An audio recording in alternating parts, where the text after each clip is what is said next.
Switching now to other news, and the brutal murder of a 3-year-old girl in the Tappal area of Aligarh has sparked outrage throughout India. The girl was allegedly murdered over a meager amount of money which was loaned to her parents.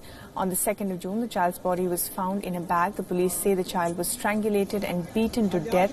After thorough investigation by the local police, the two accused, Zahid and his accomplice Aslam, were arrested on the 4th of June and sent to judicial custody. The National Security Act will be imposed on the two accused. The National Security Act is a stringent law that allows preventive detention of 4 months if authorities are satisfied that a person is a threat to national security or law and order.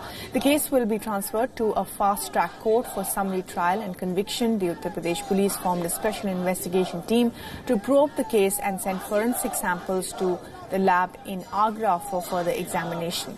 Aligarh police says that the crime scene will now be reconstructed.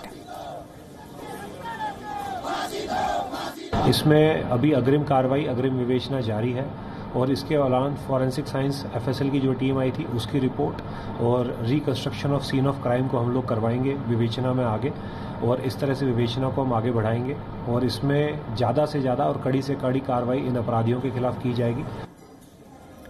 And well, celebrities and politicians have taken to social media to demand strict action against the perpetrators. Rahul Gandhi has tweeted saying the horrific murder of a little girl in Aligarh has shocked and disturbed me. How can any human being treat a child with such brutality? This terrible crime must not go unpunished.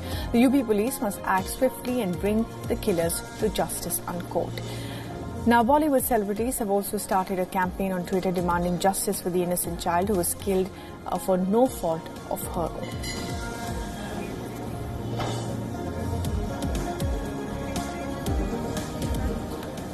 The latest on the search for the missing AN-32 aircraft. The search operation has entered its 5th day. The Indian Navy's long-range maritime reconnaissance aircraft, the P-8I, has joined the search. The aircraft is fitted with special radars and sensors. The weather in Arunachal Pradesh this morning is not too clear, and it has kept helicopters from resuming the search operations.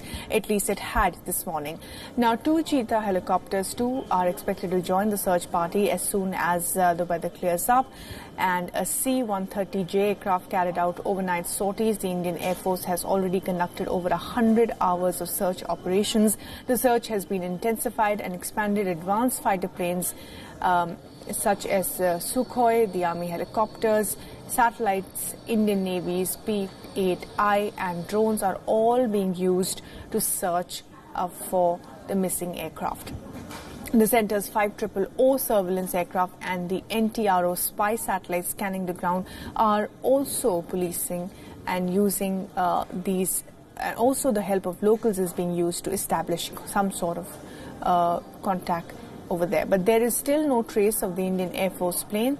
The plane went missing on Monday. The AN-32 took off from Jorhat at 12:27 p.m. It was bound for the Mechuka Advanced Landing Ground in Arunachal.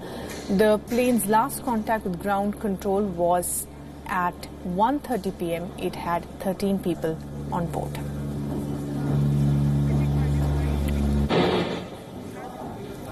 Well, the families of all 13 people on board the ill-fated plane are desperately waiting for the news of their loved ones. Most of them had learnt about the missing plane through either news reports or from the Indian Air Force. But this was not the same case for the wife of the pilot of the plane, Ashish Tanwar.